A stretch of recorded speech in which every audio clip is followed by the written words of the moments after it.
NCRB का data कहता है कि 1832 क्राइम्स होते हैं पर 1 लाख की पॉपुलेशन पे।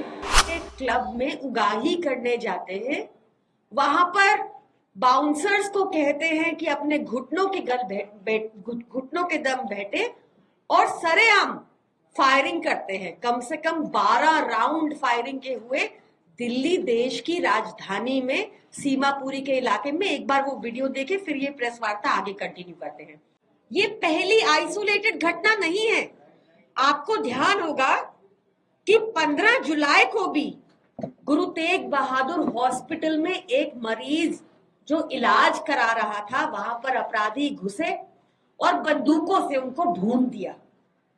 आपको याद होगा कि दिन दहाड़े पिछले साल भी 26 जून को प्रगति मैदान टनल पे 4 बाइक सवार युवकों ने एक गाड़ी को घेरा और उसको लूट लिया। आपको यह भी ध्यान होगा कि जंगपुरा में एक सीनियर सिटीजन, एक डॉक्टर की मृत्यु हो गई एक अटेम्प्टेड रॉबरी में। आपको याद होगा कि जंगपुरा में 24-25 करोड़ लूट लिए गए एक ज्वेलरी शॉप से, वहां भी सारा कुछ सीसीटीवी में कैद हुआ। ये जब से दिल्ली में लॉ एंड ऑर्डर का भार एलजी वीके सक्सेना ने संभाला है, तब से दिल्ली की कानून व्यवस्था बद से बदतर हो गई है।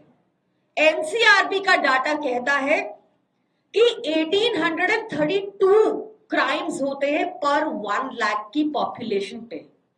एनसीआरबी का डाटा एक बहुत चौंकाने वाला तथ्य और सामने रखता है कि सिर्फ 30% केसेस में चार्जशीट होती है। जैसे आपको याद होगा कि जेएनयू में जब हिंसा हुई तो कोमल शर्मा, जिसको आप सबने पहचान लिया, पुलिस ने पहचान लिया, उसको ना अरेस्ट किया गया ना कोई चार्जशीट हुई, क्योंकि वो भाजपा के स्टूडेंट विंग की सदस्य थी।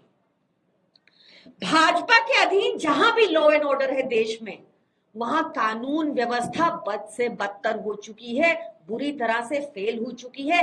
चाहे मणिपुर हो, चाहे हरियाणा हो, चाहे उत्तर प्रदेश हो और चाहे दिल्ली हो, जहां पर कानून व्यवस्था पूरी तरह से केंद्र सरकार के नियुक्त एलजी के अधीन आती है। आपने देखा होगा कि हरियाणा में भी एक गैंगस्टर की पत्नी को टिकट दिया भाजपा ने।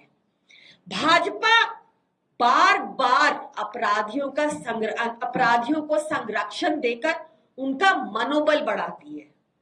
पुलिस रिफॉर्म्स को लेकर दिल्ली के एलजी ने क्या कदम उठाए, कितनी पीसीआर वैन्स उन्होंने बढ़ा दी, कितनी उन्होंने पुलिस में जो कमी है भर्तियों की उनमें नियुक्ति की, कितनी बार उन्होंने पुलिस कमिश्नर को बुलाकर उनसे मीटिंग की, इसका कुछ पता नहीं। पर एनसीआरबी के डाटा आंकड़े ये साफ दर्शाते हैं कि एलजी वीके सक्सेना, विनय सक्सेना दिल्ली के सबसे इनकॉम्पिटेंट एलजी रहे हैं। कानून उनसे संभलता नहीं, दिल्ली सरकार की शक्तियां छीनने में वो मशरूम रहते हैं। कानून उनसे संभलता नहीं, दिल्ली सरकार का कोई काम होता है तो फटाफट फोटो खिंचाने आ जाते हैं। क्या ऐसे एलजी को अपने संविधान पद पर बने रहना चाहिए? सोशल मीडिया पे पैसा खर्च रहे हैं वो, क्या उनको सोशल मीडिया पर ये जानकारी देनी चाहिए कि नहीं कि कैसे लॉ एंड ऑर्डर की स्थिति बद से बदतर होती जा रही है उनके अंडर और उन्होंने क्या स्टेप लिए? ऐसे इनकॉम्पिटेंट एलजी को अपने पद पर बने रहने का कोई हक नहीं है और उनको इस्तीफा देना चाहिए। धन्यवाद। मैम, हरियाणा के लिए आम आदमी पार्टी ने अपनी पहली लिस्ट जारी कर दी है 20 कैंडिडेट की। क्या ये मान लिया जाए कि आम आदमी पार्टी और कांग्रेस के बीच में अब कोई गठबंधन नहीं होने वाला? उन 20 कैंडिडेट्स को बहुत शुभकामनाएं और बेस्ट ऑफ लक। उसमें 11 सीटें वैसी है जहां कांग्रेस ने भी पहले अपने उम्मीदवार उतार दिए। देखिए, इस पीसी से रिलेटेड अगर कोई क्वेश्चन है आपके पास तो पूछिए। उन सबको बहुत शुभकामनाएं, बहुत बहुत शुभकामनाएं हैं सबको। देखिए, आप इस पीसी से रिलेटेड कोई प्रश्न है तो मैं लूंगी।